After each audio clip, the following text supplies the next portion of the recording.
Hello everyone, welcome back to my YouTube channel. आज इस video में हम लोग डिस्कस करने वाले हैं जीके सीरीज़ का थर्ड पार्ट, जहां हम लोग पॉलिटी के क्वेश्चन अभी डिस्कस कर रहे हैं। सो ये जो हमारी पूरी सीरीज़ है, आपके एंट्रेंस एग्जाम के लिए बहुत इंपॉर्टेंट है। चाहे आप जामिया का एंट्रेंस दे रहे हो या फिर अलीगढ़ का देना है आपको, या फिर JNU का दे रहे हैं, तो ये इंपॉर्टेंट क्वेश्चन है जहाँ से क्वेश्चन आ जाते हैं बहुत बार। और कितने सारे हमने इनमें से जो क्वेश्चन हैं वो प्रीवियस ईयर क्वेश्चन पेपर में भी सॉल्व किया है। सो स्टार्ट करते हैं वीडियो को। फर्स्ट क्वेश्चन है यहाँ पे, free and compulsory education to all children from 6 to 14 years age was made a fundamental right by which of the following amendments. 6 to 14 years के जो एज के स्टूडेंट्स होते हैं, चिल्ड्रन होते हैं, तो ये कौन से कॉन्स्टिट्यूशनल अमेंडमेंट के बाद एडिट किया गया था हमारे फंडामेंटल राइट में कि ये कंपलसरी 6 to 14 ईयर्स एज के जो बच्चे हैं उन्हें कंपलसरी एजुकेशन है, फ्री एंड कंपलसरी एजुकेशन है। सो ये जो है 86th कॉन्स्टिट्यूशनल अमेंडमेंट के बाद ऐड किया गया था कॉन्स्टिट्यूशन में, और ये क्या है, हमारा फंडामेंटल राइट है। सो ये भी आपको ध्यान में रखना है कि ये फंडामेंटल राइट है हमारा, और 86th कॉन्स्टिट्यूशनल अमेंडमेंट के बाद इस प्रोविजन को ऐड किया गया था। सो यहाँ पे है 86 अमेंडमेंट एक्ट 2002, और कौन से ईयर में, 2002 का एक्ट है ये। Made elementary education a fundamental right, the newly added article 21A, और कौन सा आर्टिकल है 21A। तो ये भी कितनी बार पूछ लिया जाता है, तो ये भी यहाँ पे इंपॉर्टेंट है कि आर्टिकल 21A में जो है एलिमेंट्री एजुकेशन को फंडामेंटल राइट बताया गया है या ऐड किया गया है 2002 में 86th अमेंडमेंट के through. So declare that the state shall provide free and compulsory education to all children of the age of 6 to 14 years in such manner as the state may determine. अच्छा, और ये जो responsibility है कि 6 to 14 years के जो बच्चे हैं उन्हें कंपलसरी और फ्री एजुकेशन मिलना चाहिए, ये क्या, ये गवर्नमेंट के ऊपर एक रिस्पॉन्सिबिलिटी है। सो ये जो था ये हमारे यहाँ पे फर्स्ट क्वेश्चन। नेक्स्ट क्वेश्चन है हमारे पास, who was the first governor general of India. So यहाँ पे पूछे हैं हमारे first governor general of India कौन है, मतलब गवर्नर जनरल ऑफ इंडिया, ये ब्रिटिश टाइम की बात हो रही है। First governor general of India जो थे वो थे Lord William Bentinck. So B जो है हमारे पास ये राइट आंसर होगा, Lord William Bentinck was the first governor general of India. The charter act of 1833 made the governor general of Bengal the governor general of India. Charter act of 1833 से पहले क्या होता था, गवर्नर जनरल ऑफ बंगाल हुआ करते थे। जो टर्म थी गवर्नर जनरल ऑफ, ये बंगाल के लिए यूज़ किया जाता है, governor general of Bengal. But इस टर्म को चेंज करके क्या कर दिया गया, governor general of India, governor general of India. उसके बाद फिर सिर्फ बंगाल में, मतलब जो ब्रिटिश कॉलोनीज थी, फिर वहाँ पे क्या होते थे, सिर्फ गवर्नर हुआ करते थे, और इंडिया को एडमिनिस्टर करने के लिए वो एक अलग से अपॉइंट किया गया था बंदा, जिसको गवर्नर जनरल ऑफ इंडिया बोला जाता था। और उसके अंडर जो आते थे वो बाकी गवर्नर्स आते थे, governor of Bengal, governor of Madras, governor of Bombay. तो ये जो प्रोविजन है गवर्नर जनरल ऑफ इंडिया का, ये ऐड किया गया था charter act of 1833। Charter act of 1833 बहुत इंपॉर्टेंट है। The governor general of India invested in him all civil and military powers. इन्हीं के अंडर क्या थी, सिविल एंड मिलिट्री पावर्स जो थी वो गवर्नर जनरल ऑफ इंडिया के पास थी। And Lord William Bentinck was the first governor general of India. So यहाँ पे जो था, अब यहाँ पे नेक्स्ट क्वेश्चन है हमारे पास, which part of Indian constitution deals with the panchayat. Panchayat से रिलेटेड, पंचायत के बारे में जो प्रोविजन है वो कौन से पार्ट में है। अब हमारा जो कॉन्स्टिट्यूशन है वो, उसमें काफ़ी सारे आर्टिकल्स हैं, वो आर्टिकल्स क्या हैं, डिफरेंट पार्ट्स में डिवाइड है। टोटल कितने पार्ट्स हैं हमारे कॉन्स्टिट्यूशन में, ओरिजिनली जो थे वो 22 पार्ट्स थे, और अभी कितने हैं प्रेजेंट में 25 पार्ट्स हैं। सो यहाँ पे जो पूछा गया है कि किस पार्ट में पंचायत के बारे में बात की गई है। So part 11 of the constitution, यहाँ पे ए जो होगा हमारे पास करेक्ट आंसर है part 11। The part 11 of the Indian constitution deals with panchayat, it was included. अच्छा, और कितनी बार ये क्वेश्चन भी आ जाता है कि जो पार्ट 11 है ये कौन से अमेंडमेंट के बाद इंक्लूड किया गया था कॉन्स्टिट्यूशन में। सो ये 73rd constitutional amendment act of 1992 में ऐड किया गया था, 73rd act of 1992। It consist of articles 243 to 243O। सो ये जो था ये यहाँ पे इंपॉर्टेंट क्वेश्चन बनता है, कितनी बार ये पूछा जाता है, और कितने सारे क्वेश्चंस मैंने आपके साथ सॉल्व भी किए हैं। ये क्वेश्चन पूछा गया है क्वेश्चन पेपर में कि कौन से अमेंडमेंट के बाद पार्ट 11 ऐड किया गया था। So 73rd amendment act of 1992। The next question is, the concept of fundamental duties in the Indian constitution has been borrowed from.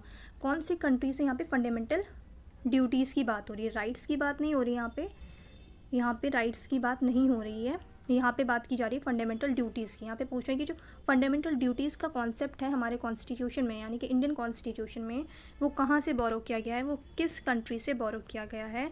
सो वो हमने जो लिया USSR से लिया, यानी कि प्रेजेंट में क्या है वो रशियन कॉन्स्टिट्यूशन। सो डी जो है हमारे पास ये राइट आंसर होगा, Russian constitution. The concept of fundamental duties has been borrowed from Russian former Soviet Union USSR, जो मैंने बताया constitution. Original constitution did not provide for the fundamental duties. अच्छा, ये जो है ये भी यहाँ पे एक इंपॉर्टेंट क्वेश्चन बन जाता है कितनी बार पूछ लेते हैं कि फंडामेंटल ड्यूटीज़ जो है वो ओरिजिनली हमारे कॉन्स्टिट्यूशन में था या नहीं था, या फिर क्वेश्चन इस तरीके से आ जाते हैं कि फंडामेंटल ड्यूटीज़ को कौन से अमेंडमेंट एक्ट के बाद ऐड किया गया। सो ये जो है फंडामेंटल ड्यूटीज़, ये आपको पता होना चाहिए कि फंडामेंटल ड्यूटीज़ जो है ये ओरिजिनली हमारे कॉन्स्टिट्यूशन में नहीं था, इसको बाद में ऐड किया गया है। These were added through 42nd constitutional amendment act of 1976। तो ये आपको पता होना चाहिए कि फंडामेंटल ड्यूटीज़ जो हैं ये ऐड की गई है कॉन्स्टिट्यूशन में 42nd कॉन्स्टिट्यूशनल अमेंडमेंट एक्ट के बाद, और ये 1976 में। The next question is which of the following depicts correct sequence in the context of preamble of the constitution of India. So यहाँ पे करेक्ट सीक्वेंस पूछ रहे हैं हमारे प्रीएम्बल का, कि प्रीएम्बल जो है हमारा we the people of India, we से स्टार्ट होता है, इस तरीके से स्टार्ट होता है we the people of India. तो वहाँ पे हमारे प्रीएम्बल में जो वर्ड्स यूज़ किए गए जैसे कि sovereign, socialist, secular, democratic, republic, so ये वर्ड्स जो हैं ये राइट सीक्वेंस में बताने हमें। तो यहाँ पे ऑप्शंस दिए गए, तो सबसे पहले जो वर्ड यूज़ किया गया वो क्या गया, sovereign, socialist, then secular, then democratic and republic. India क्या एक सोवरेन कंट्री है, एक सोशलिस्ट कंट्री है, सेक्युलर कंट्री है, democratic country and republic country. तो ये आपको सीक्वेंस पता होना चाहिए कि सबसे पहले कौन सा वर्ड है, एंड में कौन सा वर्ड है, मिडल में कौन सा वर्ड है। तो यहाँ पे जो है the correct sequence depicted in the preamble of the constitution of India is as follows. ये हमारा जो प्रीएम्बल है, we the people of India having solemnly resolved to constitute India into a sovereign, socialist, secular, democratic and republic. अब next question है यहाँ पे, which of the following form of justice is not mentioned in the preamble of the constitution of India. हमारे constitution में justice word भी mention किया गया है। सो यहाँ पे बोल रहे हैं कि प्रीएम्बल में जो जस्टिस वर्ड है, तो ये बेसिकली जस्टिस वर्ड जो मेंशन है, तो प्रीएम्बल में कौन सा जस्टिस मेंशन नहीं है, मतलब जस्टिस के भी क्या होते हैं, फॉर्म्स होते हैं, तो किस फॉर्म का जस्टिस मेंशन नहीं है, मतलब सोशल, इकोनॉमिक, रिलीजियस और पॉलिटिकल। सो यहाँ पे राइट आंसर क्या है, रिलीजियस। रिलीजियस जस्टिस जो है वो हमारे कॉन्स्टिट्यूशन में नहीं है। The preamble of the constitution of India mentions only 3 forms of justice. कितने फॉर्म, 3 फॉर्म्स ऑफ जस्टिस जो है वो मेंशन किया गया इंडियन कॉन्स्टिट्यूशन में, और 3 फॉर्म्स कौन कौन से हैं, social justice, economic justice and political justice. Religious justice is not mentioned. So यहाँ पे बताया गया कि रिलीजियस जस्टिस जो है वो मेंशन नहीं किया गया है। The next question is which of the following statements is an incorrect statement about governor of a state. यहाँ पे इनकरेक्ट पूछा गया है कि यहाँ पे जो स्टेटमेंट्स दी गई हैं यहाँ पे इनकरेक्ट स्टेटमेंट कौन सी है, गवर्नर के बारे में। So governor can summon and prorogue the state legislature and dissolve the state legislative assembly. So ये क्या है, यहाँ पे करेक्ट है, ये स्टेटमेंट जो है बिल्कुल करेक्ट है कि गवर्नर जो है जब सेशन स्टार्ट होता है स्टेट असेंबली का, तो उसको स्टार्ट भी करते हैं एंड एंड भी जो किया जाता है, डिसॉल्व भी किया जाता है, वो किसके थ्रू किया जाता है, गवर्नर करते हैं। सो ये क्या है, नॉमिनल हेड होते हैं, बट ऐसा नहीं है कि इनके पास कोई रियल पावर होती है, नॉमिनल हेड होते हैं, बट जो भी स्टार्ट किया जाता है सेशन वो गवर्नर स्टार्ट करते हैं। डिसॉल्व अगर होती है स्टेट लेजिस्लेटिव तो वो भी गवर्नर डिसॉल्व करते हैं। प्रोरोग किया जाता है असेंबली को तो वो भी गवर्नर करते हैं। सो ये जो है ये क्या है, राइट आंसर है, ये राइट है। ये गवर्नर के जो है ये मेंशन किया गया है कि गवर्नर और प्रेसिडेंट जो है वो समन करेंगे, सेशन को प्रोरोग करेंगे, डिसॉल्व करेंगे। और यहाँ पे स्टेट असेंबली की बात हो रही है, और अगर यहाँ पे प्रेसिडेंट होता तो प्रेसिडेंट की बात होती है वो पार्लियामेंट, ठीक है। सो पार्लियामेंट जो है, पार्लियामेंट का सेशन समन और प्रोरोग कौन करते हैं, हमारे प्रेसिडेंट। सो यहाँ पे अब नेक्स्ट जो है यहाँ पे ये रॉन्ग स्टेटमेंट है, he nominates 1/6 of the members of state legislative assembly. So यहाँ पे जो बात हो रही है कि गवर्नर जो है स्टेट लेजिस्लेटिव असेंबली, आपको एक एक वर्ड बहुत ध्यान से देखना होता है। यहाँ पे असेंबली की बात हो रही है, कितने 6 स्टेट्स हैं जिनके पास legislative council and legislative assembly है, मतलब अपर हाउस भी एंड लोअर हाउस भी। बट जो नॉमिनेट किए जाते हैं पर्सन वो लेजिस्लेटिव काउंसिल में नॉमिनेट करते हैं गवर्नर, ना कि लेजिस्लेटिव असेंबली में। लेजिस्लेटिव असेंबली में जितने भी मेंबर्स होते हैं, एमएलएस जो होते हैं वो क्या होते हैं, वो इलेक्टेड मेंबर्स होते हैं। सो लेजिस्लेटिव असेंबली में नॉमिनेटेड मेंबर नहीं होते हैं, इलेक्टेड मेंबर होते हैं जिन्हें हम खुद इलेक्ट करते हैं। सो ये स्टेटमेंट बी जो है हमारे इस क्वेश्चन के अकॉर्डिंग राइट आंसर होगा। तो यहाँ पे इनकरेक्ट पूछा गया था हमसे। सो इनकरेक्ट जो है वो ये स्टेटमेंट है, he nominates 1/6 of the members of the state legislative assembly, not assembly but council. Council के मेंबर्स को जो है वो नॉमिनेट करते हैं governor.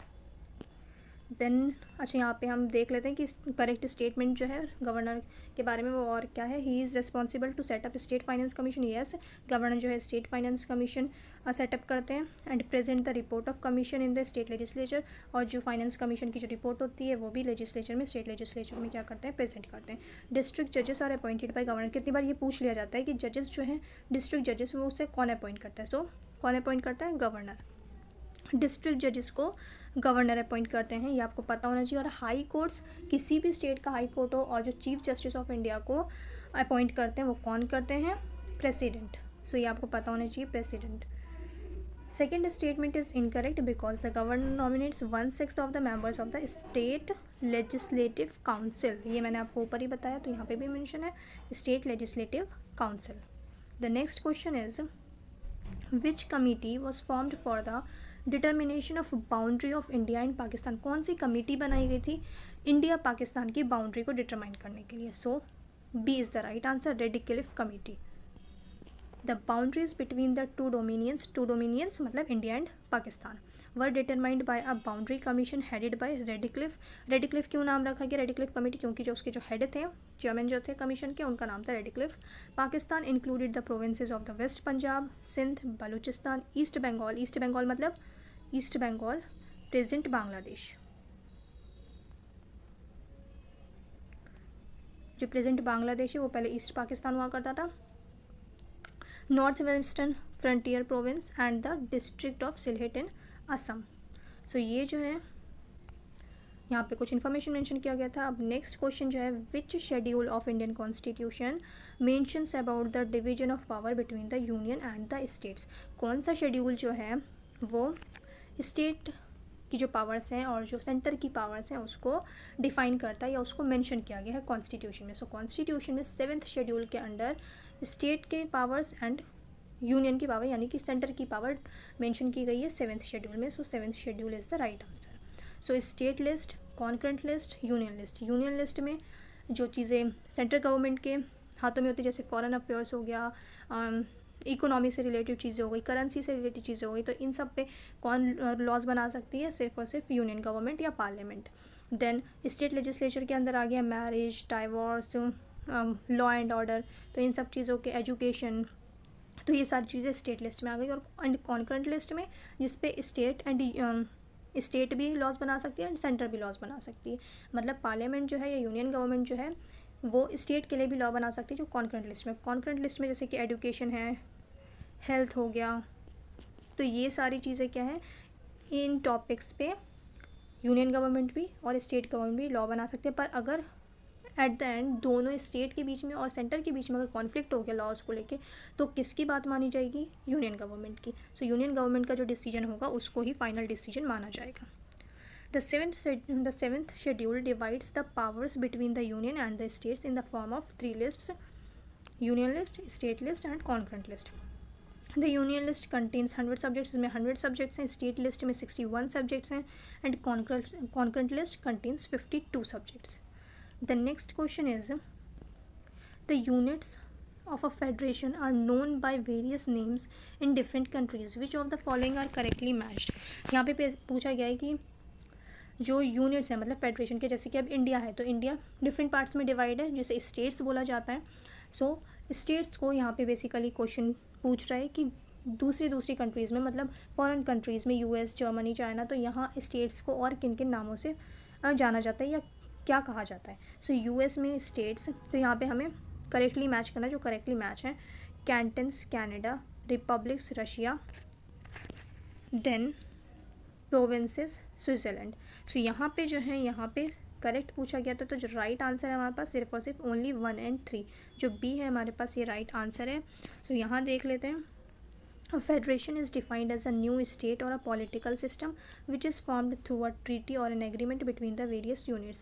These units of a federation are known by various names in different countries like states जो है US में कहा जाता है और इंडिया में भी कहा जाता है, स्टेट कहा जाता है। और कैंटन्स कहा जाता है, कैंटन्स कहा जाता है स्विट्ज़रलैंड में, प्रोविंस कहा जाता है कनाडा में और रिपब्लिक कहा जाता है रशिया में। तो यहाँ पे जो है ये आपको पता होना चाहिए कहाँ क्या कहते हैं। तो स्टेट यूएस में, कैंटन स्विट्ज़रलैंड में, प्रोविंस कनाडा में एंड रिपब्लिक रशिया में। The next question is to whom does the president of India addresses his resignation. अगर प्रेसिडेंट ऑफ इंडिया रिज़ाइन देते हैं तो वो अपना रिज़िग्नेशन लेटर जो है वो किसको देंगे? सो वो जो है वाइस प्रेसिडेंट ऑफ इंडिया को देंगे। डी जो है हमारे पास राइट आंसर है। और ये कितनी बार पूछ लेते हैं, क्या वाइस प्रेसिडेंट क्या बाइंडिंग है वाइस प्रेसिडेंट के ऊपर कि वो रिजिग्नेशन जो है वो एक्सेप्ट करे? तो ये बिल्कुल ही बाइंडिंग है वाइस प्रेसिडेंट ऑफ इंडिया पे कि वो अगर प्रेसिडेंट रिज़ाइन देते हैं तो ये एक्सेप्ट करना कंपलसरी है वाइस प्रेसिडेंट पे। और वाइस प्रेसिडेंट अपना रिजिग्नेशन लेटर किसे देंगे? ये प्रेसिडेंट को देंगे अकॉर्डिंग टू द। अच्छा, और कितनी बार आर्टिकल पूछ लिया जाता है तो ये आपको पता होना चाहिए किस आर्टिकल में ये मेंशन किया गया है। So article 56 clause 1 clause A, Article 56 Clause 1 Sub Clause A of the Constitution of India, the President addresses his resignation to the Vice President of India। ये कौन से आर्टिकल में बोला गया है कि प्रेसिडेंट अपना रेजिग्नेशन वाइस प्रेसिडेंट को देंगे? ये पावर है article 56 Clause 1 Sub Clause A। तो आपको आर्टिकल पता होना चाहिए। The next question is the cases involving interpretation of the constitution by the supreme court came under which of the following? The cases involving interpretation of the constitution by the supreme court, ये किसके under आता है? come under appellate jurisdiction। so C जो है हमारे पास ये right answer होगा, appellate jurisdiction। Supreme Court of India enjoys a wide appellate jurisdiction which can be classified under 4 heads: appeals in constitutional matters, appeals in civil matters, appeals in criminal matters and appeals by special leave। so ये चारों आपको याद होने चाहिए, learn होने चाहिए। Who wrote the book The Spirit of Laws? ये book का नाम है द स्पिरिट ऑफ लॉज। यहाँ पे ऑथर पूछा गया है कि द स्पिरिट ऑफ लॉज के ऑथर कौन है? So the right answer is B, Montesquieu. Montesquieu ने ये बुक लिखी है the spirit of laws. In asking the Indian courts to maintain judicial restraint in 2007, Supreme Court quoted from the book The Spirit of Laws by Montesquieu, criticizing judiciary for overreach and encroachment on the domain of the other two organs। other two organs यहाँ पे किसकी बात हो रही है? Executive and legislature. सो ये जो है ये आपके लिए इंपॉर्टेंट नहीं है, बस आपको यहाँ पे बुक एंड ऑथर का नाम याद रखना है, the spirit of laws by Montesquieu. अब नेक्स्ट क्वेश्चन है which article of the constitution state that all executive action of the government of a state shall be express to be taken in the name of the governor. ये किस article में बोला गया? Article 166। मैंने आपको ऊपर ही बताया कि गवर्नर जो है वो नॉमिनल हेड होते हैं। यहाँ पे बेसिकली पूछा जा रहा है कि किस आर्टिकल में, कॉन्स्टिट्यूशन में कौन से आर्टिकल में मेंशन किया गया है कि जितने भी एग्जीक्यूटिव एक्शन होगी स्टेट गवर्नमेंट की वो गवर्नर के नाम पे होगी। तो ये जो है आर्टिकल 166 में मेंशन किया गया। Option D is the right answer. Article 166 of the constitution of India states that all executive action of the government of a state shall be expressed to be taken in the name of the governor of the state।